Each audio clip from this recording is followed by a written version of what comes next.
నమస్తే, welcome to Andhraprabha. నేను మనస్విని.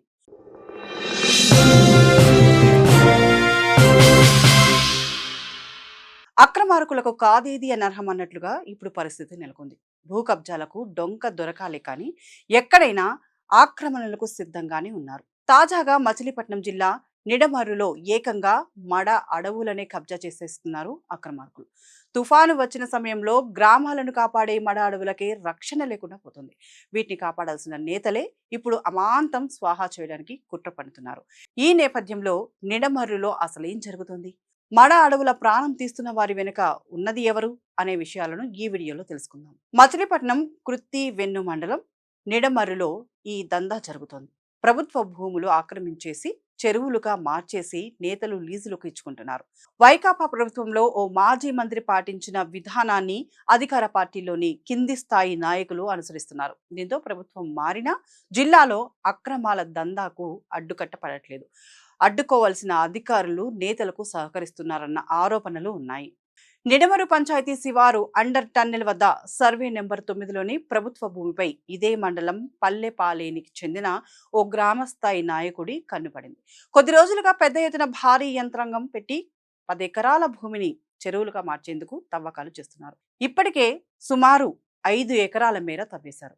మండల స్థాయి అధికారికి విషయం తెలిసినా అడ్డుకోకపోవడం పలు అనుమానాలకు తావిస్తోంది. ఈ భూమిని ఆనుకునే సర్వే నెంబర్ 105లో పచ్చని మడ అడవి ఉంది. క్రమంగా మడ చెట్లను సైతం నరికేస్తున్నారు. నిడమర్రు పంచాయతీలోని గొగిలేరు, వర్లగొంది తిప్ప సముద్రపాయ వద్ద మడ అడవులు విస్తరించి ఉన్నాయి. అధికార పార్టీకి చెందిన కింది స్థాయి నేతలు స్థానికులనే కూలీలుగా వాడుకుంటూ ఇప్పటికే 20 ఎకరాలకు పైగా నరికేశారు. స్థానికులు ఈ భూముల్లో ఎప్పటి నుంచో సాగులో ఉన్నారంటూ వీరు ఆక్రమణకు తెరలేపారు. ఇక్కడి ప్రజాప్రతినిధి సైతం వీరి ఆగడాలను అడ్డుకోలేకపోవడం, అధికారులు పట్టించుకోకపోవడంతో 10ల ఎకరాల్లో పచ్చని మడ అడవులు మాయమవుతున్నాయి. మచిలీపట్నం డివిజన్ పరిధిలో 10,800 హెక్టార్లలో మడ అడవులు ఉండగా వేల ఎకరాలు ఇప్పటికే ఆక్రమణకు గురయ్యాయి. ఎంత మిగిలిందో అటవీ శాఖ అధికారులకు కూడా స్పష్టత లేదు. కృత్తి వెన్ను మండలం ఇంతేరు, నిడమర్రు, చిన్నగొలపాలెం, కోడూరు, నాగాయలంక, మచిలీపట్నం, పెడన మండలాల పరిధిలో వేల ఎకరాల్లో చెరువులు వెలిశాయి. నేటికి 100ల ఎకరాలు కనుమరుగవుతూనే ఉన్నా అటవీ శాఖ పట్టించుకోవడం లేదు. విచ్చలవిడిగా తవ్వకాలు చేస్తుంటే రెవెన్యూ, మైనింగ్, మత్స్య శాఖ అధికారులకు సంబంధమే ఉండట్లేదు. జిల్లాలో అడ్డగోలుగా ప్రభుత్వ భూములు ఆక్రమించేస్తుంటే కలెక్టర్, ఆర్డీఓ, సంబంధిత శాఖల జిల్లా అధికారులు దృష్టి పెట్టకపోవడంపై విమర్శలు వ్యక్తమవుతున్నాయి.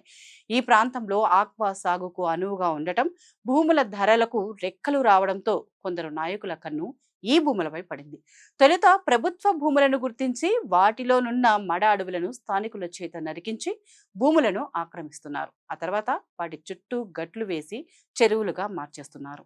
ఇక మడ చెట్లను నరికేందుకు స్థానికులనే కూలీలుగా వాడుతున్నారు. కూలీలకు స్థానికంగా పని దొరకడంతో వారు కూడా పెద్దలకు సహకరిస్తున్నారు.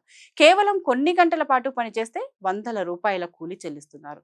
తక్కువ సమయంలో ఎక్కువ కూలీ రావడంతో పాటు మడ చెట్లను వంట చెరుకుగా వాడుకునేందుకు వీలు కల్పించడంతో కూలీలు కూడా నాయకులపై వైపు ఉంటున్నారు.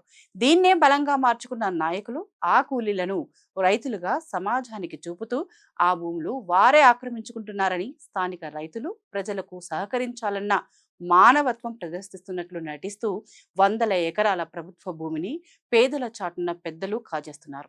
ప్రభుత్వాలు మారుతున్నా అక్రమాల తీరు మాత్రం మారటం లేదు. ఏ ప్రభుత్వం అధికారంలో ఉంటే పార్టీ స్థానిక నాయకులు ఈ తంతును నడుపుతూ భూములను కాజేస్తున్నారు. మొత్తంగా చూసుకుంటే ఈ మడ అడవుల నరికివేతపై కూటమి ప్రభుత్వం వెంటనే దృష్టి సారిస్తే మేలు. కొంతమంది స్వార్థపూరిత నాయకుల వల్ల పర్యావరణానికి ఆయుకట్టుగా ఉండాల్సిన మడ అడవులు అంతరించిపోతున్నాయి. తద్వారా తుఫాను సమయంలో గ్రామాలను ముంచెత్తే అవకాశము ఉంది.